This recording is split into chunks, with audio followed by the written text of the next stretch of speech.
It's Mars, lover of all things iconic, and I'm here with your fashion reports. If you're new here, I'm Mars, and I talk all things fashion, beauty, and lifestyle. So go ahead and click that subscriber button if you haven't already, because I get into all of the things, okay? We dive deep into it. It's so much going on in fashion this week, with Sarah Burton being rumored to be going to Givenchy, with John Galliano rumored to be going back to Dior, and the most exciting rumor of them all is that Jonathan Anderson is leaving Loewe for Gucci.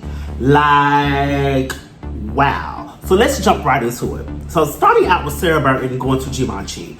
Sarah Burton was the creative director of Alexander McQueen from 2010. She had her last collection last September in 2023. And I think this is a great move for Sarah, because Sarah would be perfect at Givenchy. She knows a woman's body. She knows how to tailor and execute a vision. And she's not a safe designer. She's always going to be the designer that gives you a bit of that wow factor, coupled with excellent design and tailoring. And I feel like Givenchy is missing that. I feel like Sarah would kind of resurrect the brand, because the brand has not had a moment since Riccardo Tisci. I feel like since Riccardo left Givenchy, they have been on the map a bit, because I mean, it's Givenchy. They are an iconic house. But at the same time, when Riccardo was there, they were everywhere. Every time you opened up a tabloid, you saw a Pitbull sweater. Every time you opened up an editorial, whether Vogue, Harper's Bazaar, Elle, Riccardo Tisci's Givenchy was on the scene, and it hasn't been that way in years. So I feel like Sarah Burton has the power and the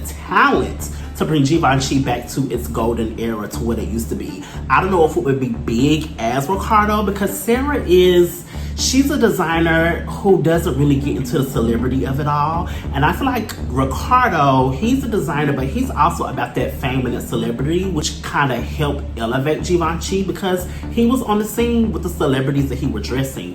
But Sarah Burton is very like low-key, laid back, and she lets the talent speak for itself. So I don't know. I feel like this is a great move. I hope this rumor comes to pass, because Givenchy needs this. Sarah, if I can ask just one thing of you, let's get rid of that sharp boob. We are tired of seeing it. When I tell you, I don't want to see another sharp boob. If Nikki call you, hang up the phone. Hang it up. John Galliano going back to Dior. Now this gags me a bit, simply because John Galliano was ousted from Dior in 2010 because he was spewing anti-Semitic slurs on several occasions, and he got dropped from Dior. He got canceled for a little bit, and then he ended up becoming the creative director of Margiela in 2014. He has not renewed his contract at Margiela, which started the rumor that he could be going back to Dior. And this makes sense to me, and let me tell you why. First up, you saw John Galliano's documentary, High and Low. He seems to be in fashion's good graces again. You had Anna Wintour caping for him. You had Naomi Campbell caping for him. You had everyone in the documentary basically looking past all the things that he's done in the past, and was like, I stand behind him 100%. And the documentary was in collaboration with Condé Nast. So John Galliano is kind of like, he's the fashion designer of the moment. Also, if you look at this year's Met Gala with Zendaya and Bad Bunny and so many others, Kim Kardashian, they all wore John Galliano like he was the moment. That just shows that John Galliano is no longer, like, nobody is looking at his anti-Semitic remarks anymore. They kind of are ushering him back in to the spotlight. Even coming off of the Margiela Spring 2024 collection and gagging the entire fashion universe. That fashion show ate from beginning to end, and it gagged everybody. And I say this often, but I forget that John Galliano was the creative director of Margiela. I would forget all of the time, but that show made me remember, like, oh, John Galliano is the creative director here. This is what we should expect from Margiela. He is not playing it safe. He really is leaving Margiela on a high note. No, he's not signing with them anymore, but he's leaving them in a place to still succeed, because their fashion show will be talked about for years to come. And it plays well in Margiela's world. So I think he's leaving them on a high note, and I think this is the perfect time to leave, because when you're leaving something, you want to leave on a high note. You don't want to leave on a low note. And he's leaving Margiela at the top. But also this makes sense to me because all of the celebrities that are getting custom looks from Margiela, they are getting custom looks of his work from Dior. Let's break that down. Zendaya, she wore John Galliano to the Met Gala this year, right? But this look plays off of Dior's spring 1999 look. This is a replica of that look. He's just using Margiela's resources to duplicate his look from Dior. He also did this for Rihanna at the Met Gala in 2018. This look is a replica of his Dior Fall 2000 Couture collection. And he made it for Rihanna at Margiela for the 2018 Met Gala. So it makes sense that he go back to Dior because that's what everyone wants from him anyway. And to push it just a bit further, Rihanna is the new ambassador of Dior in the face of their most popular fragrance, J. Adore Dior. And Rihanna loves Galliano. And if I'm being quite frank, nobody looks better in John Galliano than Rihanna. Rihanna loves Archive Galliano. Rihanna loves Dior John Galliano. Rihanna just loves Dior down. Like anything John Galliano has his name attached to, Rihanna wants a piece of it. And I feel like this is going to be a match made in heaven if he goes back to Dior because she has to shoot advertisements and she has to walk red carpets and do things for Dior. And John Galliano is one of her favorites, and I think it would just cause a lot of press.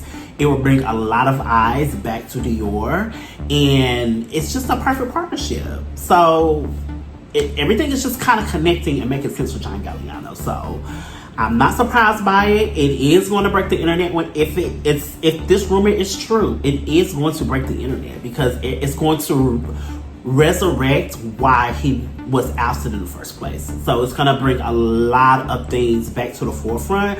But I think if people get into the documentary, they'll kind of see why this is happening and why it's happening the way that it's happening. But I think just off of watching the documentary, this makes sense to me. It's like they're kind of ushering this movement back in, and Dior needs it. Dior needs John Galliano more than Galliano needs Dior. And that's just what it is. Now, this Jonathan Anderson going to Gucci gagged me because never in a million years did I think that he would leave Loewe, because when I look at Loewe, I instantly think of Jonathan Anderson. Like, I don't think of the brand first, I think of the designer first. And that's because Jonathan Anderson has left such a legacy at Loewe. He's been there since 2013. But Loewe, just like in the last couple of years, have gotten a resurrection because Jonathan Anderson has been turning it. Show after show, look after look. Jonathan Anderson has had his pulse on the fashion industry, and everybody is thirsty after the puzzle bag or just any piece of Loewe. Everybody wants it, including me. And I'm kind of sad. Like, if it is true that he is leaving Loewe, that makes me a bit sad. But it also makes me glad because it's Gucci. So it's rumored that he's replacing Sabato at Gucci, which also kind of makes me sad because y'all didn't even give Sabato time to cook. He just got there. But I'm excited to see how Jonathan will play in Gucci's world. Gucci is an iconic legacy house, and I feel that they haven't had that huge press, huge audience since Alessandro. Since Alessandro, Gucci has not been the girl that everybody is thirsty after. And I feel that Jonathan Anderson will make the girls press for Gucci again. Gucci would be everywhere once again. And just seeing, I don't know, y'all. Again, I'm gagged. I'm 50-50 on it. I would love for Jonathan to stay at Loewe.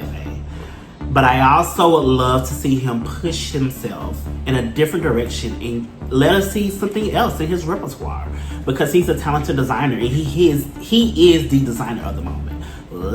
Let's not make any mistakes there. He is the moment. So I know he would kill it there. I know he would. That's what's going on in fashion this week. It's a lot of moving, shifting, and I'm here for it because fashion needs a big awakening. We need an awakening. We need to get people back into the forefront. We need to get an audience back into the stores, back buying again. And I feel this is the way to do it. But let me know what you think in the comments. Do you think that Sarah Burton should be going to Givenchy? Do you think that John Galliano deserves to be back at Dior? And do you feel that Jonathan Anderson should leave Loewe while it's on top to head over to Gucci? Let's talk about it.